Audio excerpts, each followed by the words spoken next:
Hello, welcome back to Outbuilding. Today I'm going to start work on a pedestal, a big concrete pedestal that is going to be the platform for this tank. This tank is 2,500 gallons. It's close to 8 feet tall, and we're going to put that pedestal another 2 feet up in the air. Part of that pedestal is so that the blackberry and other thing that grow around here we can manage really easily either with a hedge trimmer or with the flail on the tractor without concerning ourselves with hitting the tank. It's also to maximize the altitude so we get better head pressure down to the cabin. In the end, I'm going to put a cover on top of this. It's going to be a shade cover so that the tank won't be damaged by UV, and it'll also keep it cooler. And then I can put a solar array up on top of that, and I've got a kind of cool idea for a purification system that's going to run off of that solar array and be self-contained up here too. If you haven't subscribed, you might want to subscribe. There is a playlist specifically for this solar well system, and I've got different playlists for other things. But this one is, we started by finding an abandoned well. We've upgraded that well, we've put in a solar pump, we've moved the tanks up here, we've trenched everything, and soon we should have pressure water down at the cabin. So let's get started. When we dropped off the tank, we just put it at the high point, which is kind of where we want to install it. So I set up some skids and pushed it off out of the way and got the space open and prepared to put the pedestal in. And then once I had it out of the way, I just went ahead and put in one stake, and I want it to face sort of north-south so that I could get southern exposure for the solar panels. So I'm just using the compass on my phone to get it kind of roughed in. These are not perfect, and I put in a 12 by 12 foot set of stakes just so I had a place to kind of start skinning the topsoil and prepare my trenches, and then I can kind of refine it once I get an open area. So I'm just laying out the stakes so I have somewhere to shoot for with the tractor. And once I got that set up, I went ahead and started digging. I did a quick survey and moved everybody out of the way that might get impacted by digging. Then I went ahead and started digging, and I haven't really used the front loader to do this before, but the ground's pretty forgiving because it's pretty sandy and it also is pretty wet. So I was able to, with a little bit of effort here, I was able to skin it off. And there's sort of 3 layers there. I take off this is the grass layer, the topsoil layer. Then it gets a little bit darker, and that's kind of a duff layer, which is soil, which is about a foot deep. And then below that, it starts to get a little bit lighter color, which is sort of the base that I want to plant my footings in. So I skinned off an area here with the front loader, kind of setting those piles aside in their various layers so that I could put them back when I'm done. And I got the 12 by 12 foot box set up. And once I had that put in place, I went ahead and cleared myself a spot so that I could start going in with the backhoe and putting in the first trench. And then I just used that first trench, and then I could square off of that to put in the others and make sure things were lined up properly.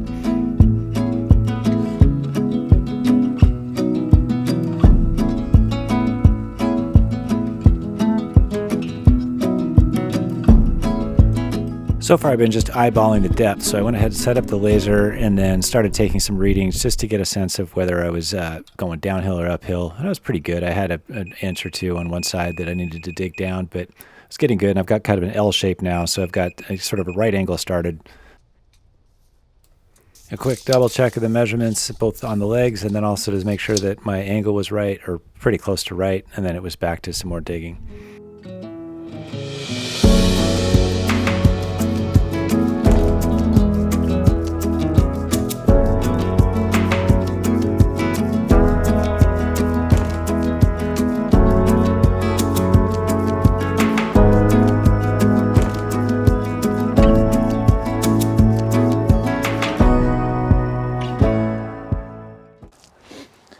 Okay, so I got my basic, I skinned off the grass, then I dug down probably 8 inches, 10 inches to get down to, you can see the soil gets a little bit lighter, and that's kind of the subsoil underneath the duff.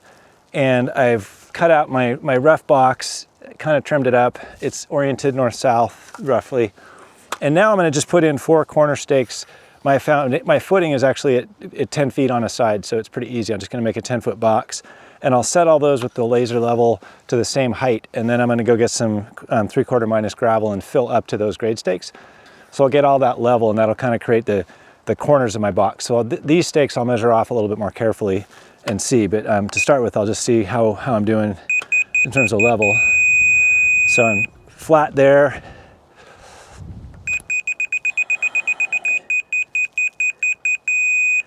I'm completely level there.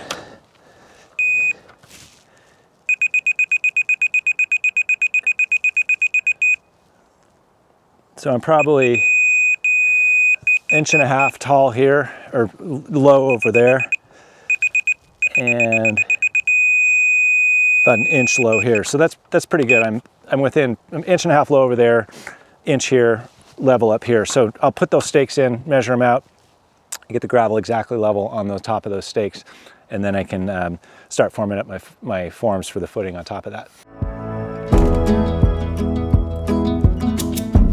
Once I got 2 stakes in, I used the triangle and Pythagorean theorem to do the 3rd stake and get that level, and then went around and I did adjust my trench a little bit and got everything set up so that I had 4 nice corners, all even and all ready for gravel.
So day 1 was pretty good. I got the ground kind of prepared. I've got the footing space set up, and I've got, it varies. It's probably anywhere from 8 inches to 4 inches of gravel, evening this out, and I've got my square in here. So it's not perfectly square, it's roughly aligned the way we want it, and I will come back after. It's gonna rain probably for a week here, so that'll kind of good. I'll pack this in. We've got some spare gravel here. I can even it up and get it completely level. So I'll go ahead and build my footings on top of this and then start going up from there. But this is a really good start for day 1.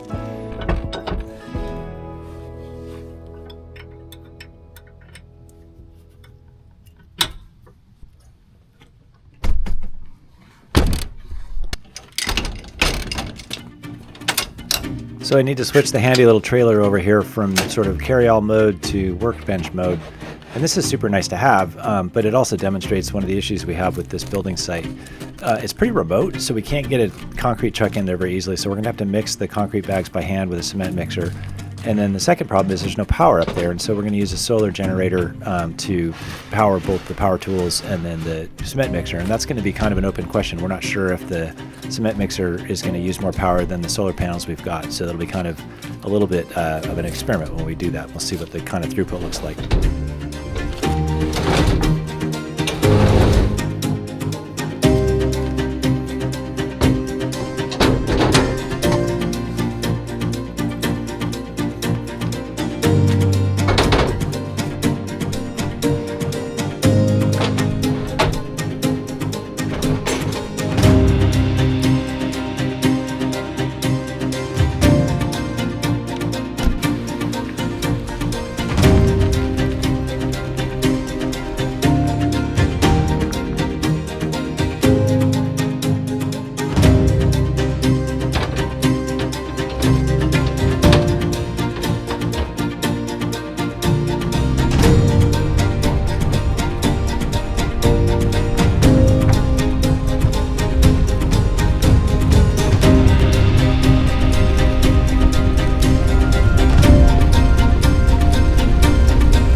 All right, so it's day 2 in the pedestal here, and it's been about a week. We got, I'd say, 8 inches of rain since I was last with you up here, and that's really packed this out. This is like, it feels like concrete, but I've got a little bit extra gravel here, so I'm gonna kind of just sort the trench a little, get it squared up, or get it leveled up if I need to at all, and I will start putting together the footings for this. The footings are just gonna be two 2x4s stacked on top of each other. I've got some old material that I'm going to use for that. And it's a square box, so it's a pretty simple footing. I'll do the outer perimeter first, and then I'll put the inner perimeter in after I put in the rebar and get everything kind of laced up. So I'll start working on that today. Hopefully we've got a really good, what looks to be a really good weather day tomorrow. So I'll get everything ready today. I can leave the formwork if it's not ready tomorrow, but we'll hopefully shoot for pouring tomorrow.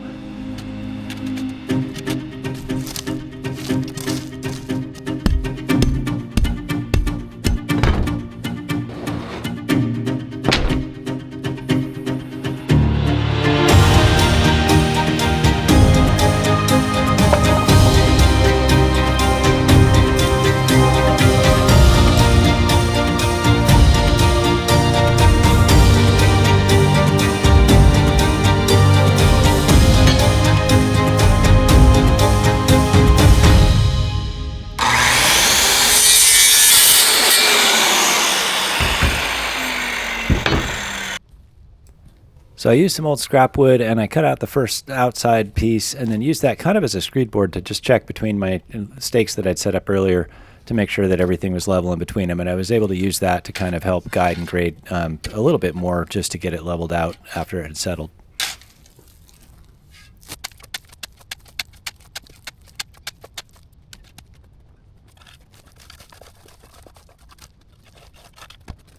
With pretty simple measurements, then it was just a matter of cutting out the outer pieces, and these are going to be easy to take off because they're outside of the concrete when poured, so I could screw them together in the most convenient way possible.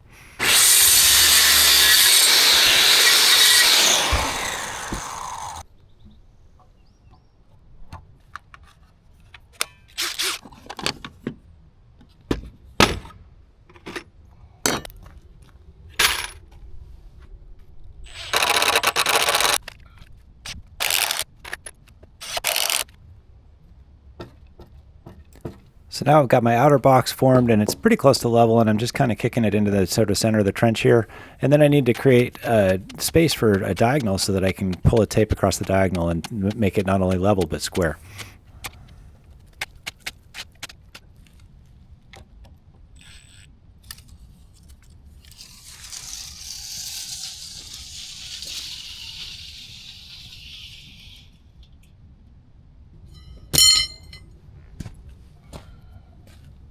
So everything's squared up. I can now set some form stakes out there, and they have little holes in the sides of them, so I'm going to put them in all the way around, and then I can lift up the form just slightly to get it trimmed out to be exactly level, and then pin it with a screw at each of those spots.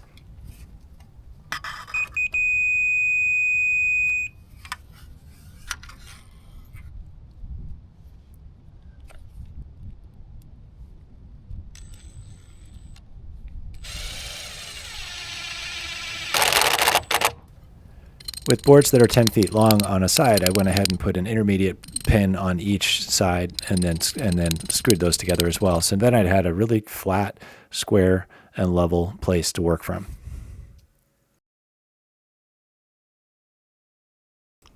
The interior parts of the form present an interesting challenge because they're going to get trapped by the concrete once the concrete's firmed up. So I need to make those boards broken in the middle and screwed together so that I can unscrew them and kind of pull them out once I've got the concrete formed up in there, or else the forms would stay trapped inside the concrete. So the inner frame looks a lot like the outer frame. It's just flipped the other way, and I cut some little spacers. My forms are 16 inches wide, or my footings are 16 inches wide, so I made some 16-inch spacers to kind of help me position things. Have my boards that are broken in the middle so I can take them apart. I just screwed together that next box, and then I had my footings kind of roughly formed in. Then just using a straight edge, I was able to kind of level out the inner ring to match the outer ring, and that went together pretty quickly. And I just put in a pin on each corner and screwed it in to hold that in place. And then I had both of them flat, level, square, and ready to go.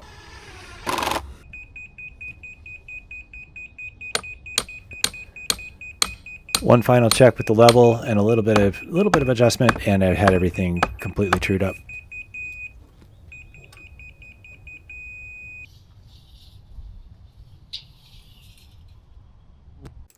So to round out day 2 before dinner, I went ahead and added a second layer because my footings are going to be 7 inches tall. So I kind of zoomed around with more wood, and it was pretty easy to add a second layer on top. One thing I should note is that a lot of construction sites will have a little tiny test sample of something they've constructed, and that lets the crews go over the materials and the processes and understand it before they get started. And we've got a design for both a garage and a cabin that we're putting together, and we're using this little pedestal as sort of the test case for that. So if you're a professional and you see what we're doing here and have some suggestions, leave a comment if we're getting something wrong in this test case, because we're learning from it. So day 3 started innocently enough with breakfast, and it was the day we were going to pour concrete, but then I noticed something.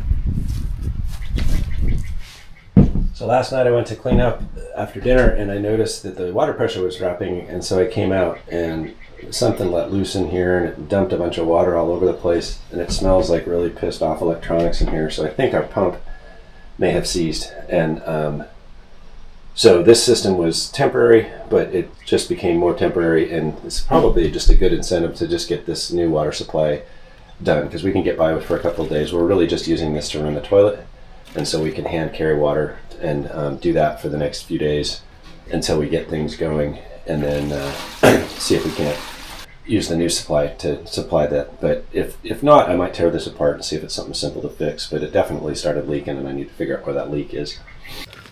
So we have no power up at the place we're building this, and so I'm loading up the workshop here, and then I'm going to put up the solar panels, because we're going to try and see if we can't game this on a good day to let the solar panels keep up with the cement mixer. And it's kind of an all-in day, because like once we commit to doing it, we need to kind of pour all the way through and get the pouring done, because you can't really stop a pour in the middle. So a little bit of a risk, but we're going to load up here, hope the weather remains good, and get everything set up and start working on concrete. So while we're getting the rebar set and things set up, I'm going to put the solar panels out. It's amazing, even first thing in the morning here, they're starting to pick up power. So we're getting the battery pack fully charged up, so when we start pouring, we're going into it with a fully charged pack, and you can see it's blue sky. So I think this is going to be a good day for this. So one last thing I had to do was finish up the forms, and I kind of scavenged every piece of scrap I could find to do this. And we're trying to build this exactly the same way that we're going to build the garage footing. So the specs for the rebar, everything are the same, the width of it. And so this is part of that whole practice run of doing things. But I took what scraps I had left of wood, and got lucky, found a couple extra pieces from an old pallet, and came out and had just a tiny bit of wood left when I was done. But we got enough to do what we needed to do. So the forms are done. It's time to move on to rebar. And rebar comes in 20-foot lengths, so it's pretty unwieldy. And we had all this stuff delivered from a company named Builder's Source, and they're pretty amazing. They gave us the whole kit, came in on a big truck, and that was one of our other tests, is to see if that truck would be able to make it to our property and come in and be able to unload. And he did a great job. He brought everything, so we have to go down and pick up the rebar and get ready to bring it up and bend it, cut it, put it in place.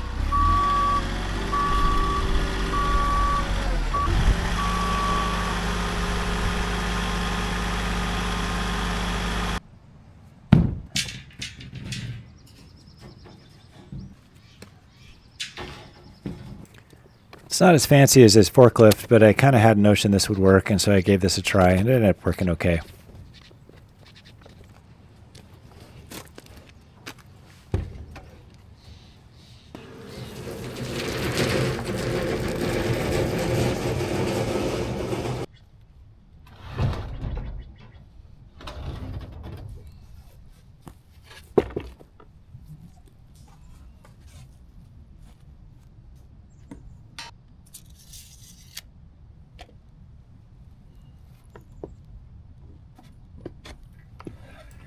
So the rebar took some time, and it was starting to make me a little nervous because we had sunlight that we were working against, but I made good progress. We have 2 loops of rebar that go around the bottom of the forms that sit underneath kind of midway through the footing. And then there's vertical ones that stick up at cell intervals where there's open spots in the concrete masonry units. So first I set the bottom hoops, and then I started putting in bracing for the upper loops. It seems with rebar, most of your time is spent lacing together with wire ties just to keep everything held in place. But it is nice to get it really sturdy so that when you're pouring your concrete, it's not moving around and it gets exactly where you want it to be inside the cured concrete. There's often a whole bunch of rebar that has to have the same exact shape, so you come up with a way to kind of mass produce them quickly.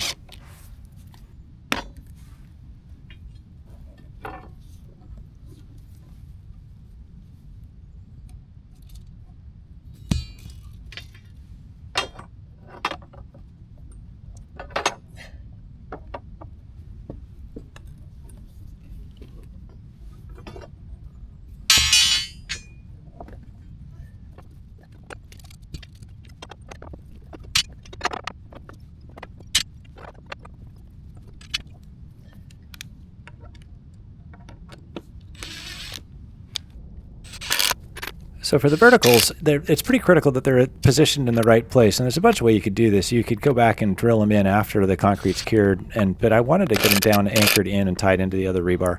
And so I put these spacers across, these spreaders, and it helps hold the forms together really stoutly and gives you a place to actually even walk. And then I was able to tie the rebar to those with measured out so that they were sitting right inside the CMU cores, right where I want them once everything's cured and I'm putting in the masonry.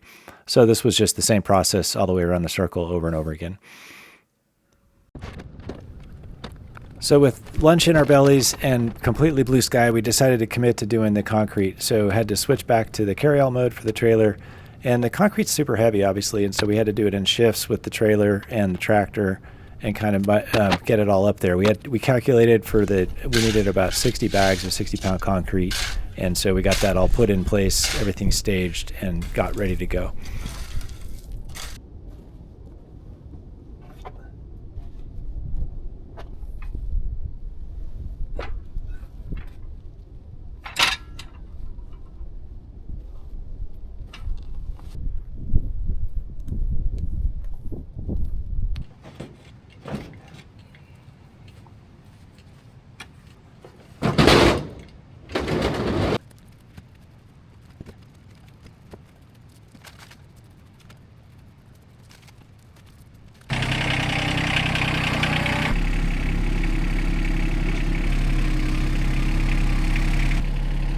So we moved the concrete in shifts and got it all loaded up there. And the other material we needed was water. And thankfully we had some water in the storage tank that we'd pumped up when we were testing the well.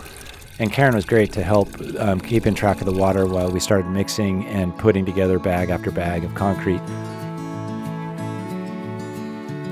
We finally started pouring at about 1:30 in the afternoon, and you'll notice I'm starting right on the far side of the forms, and then I'm going to work my way across both sides. I didn't want to leave a cold edge, an edge that had been left to cure for hours while we were doing the pour. So I kind of worked at it from both sides and worked around so that those two sides would meet on the far side. I had no idea how long it would take, and we had to kind of keep an eye on the battery to see that we had enough power. But to start with, we had a full battery charge and really good sunlight to work with. And the question was, we're going to run out of daylight and or energy or material. And so we started mixing and saw what we got. So once we got up and running, we checked the battery pack every once in a while, and it looked like we were using about 300 to 400 watts when the mixer was on, which was about half the time.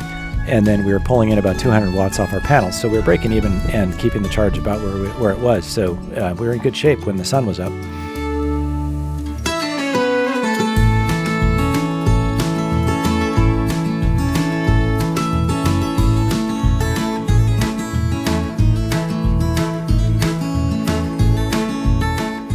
So we quickly found a rhythm where you'd sort of pour the concrete on one side, screed it, let it sit for a bit, come back with the magnesium float and sort of finish it and kind of work back and forth side to side, moving along both sides of the trenches.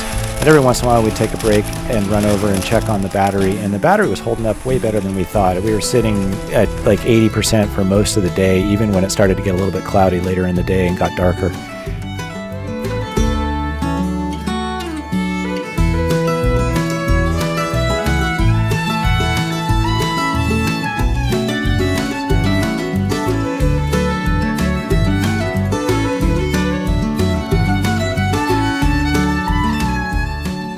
So probably 6 hours after we started pouring and about 13 hours after we started working, we finally finished the pour. It was a long, super tiring day, but we got it all put in. The weather held and it was perfect. The battery pack worked better than we'd expected. We ended up with, I think, 70% charge when we were all done at the sunset. And we got a nice good footing put in with our uprights ready to start accepting the cinder block, which we'll cover in our next episode on the water supply. Until we see you next, we'll be out building. Thanks again for watching.